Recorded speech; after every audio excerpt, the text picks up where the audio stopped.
TitleMatchNetwork.com. How difficult was it to get the WWE to agree to use your old music? Was that pretty much their decision, or did you have to... Listen to this one.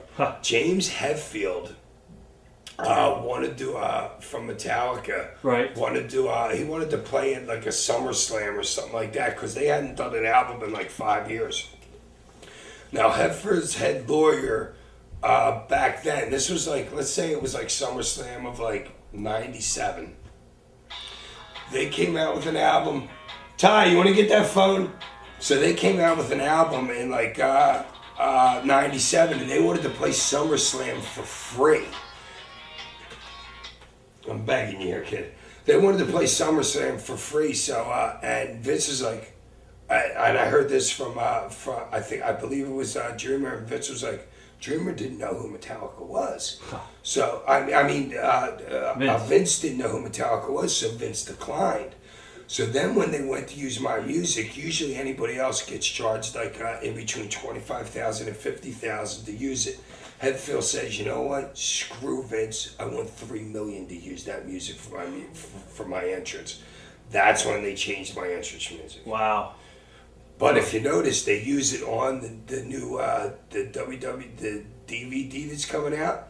I think they might be using Motorhead's version because my 9-year-old son was over there on the computer one day, and he's like Hack. He goes my 9-year-old. All my kids call me Hack.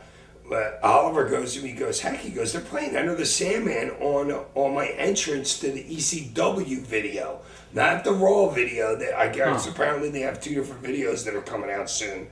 And I couldn't really tell if it was Motorhead or Metallica, but I always wondered what was going on there. But once they changed my music, it took me a couple weeks, actually up until, it might have been August or July. Because I think they have one guy that really like writes all the music, and a lot of it sounds the same. It really does. I was waiting up in the, I come down from the upper level, and I had Doug, the producer, with me. I had Todd, my security guy, with me. And Doug's like, all right, ready, go. And I thought I heard my music, but it was really a video package for Triple H because Triple H was coming back. So I go stand at the top of the stairways, and like everybody's turning around looking at me, and you see Doug, the producer, pull me back by my shoulder. He's like, no, they're running a Hunter video. So like it really took me a while to like. To right now, I don't even know if I could give you the beat off the top of my head. I was just more on autopilot, I'm out there walking through the crowd. I'm trying to balance on the guardrail, walking around. You know what I mean? The music just became secondary. Were you warned at all about going into WWE about drinking and stuff?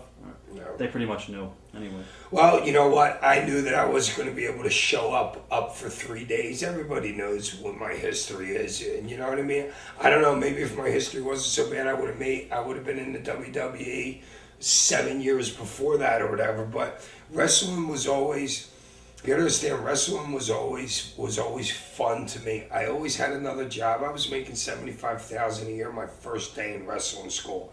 So I didn't have to make my money off of wrestling. Wrestling to me was like a vacation every weekend, you know what I'm saying? Right. So, and what do you do on your vacation? You drink and you party on your vacation. So that's what I did, but and it didn't have to be said, but I knew that I couldn't do that going into that company if I wanted to last at all. TitleMatchNetwork.com.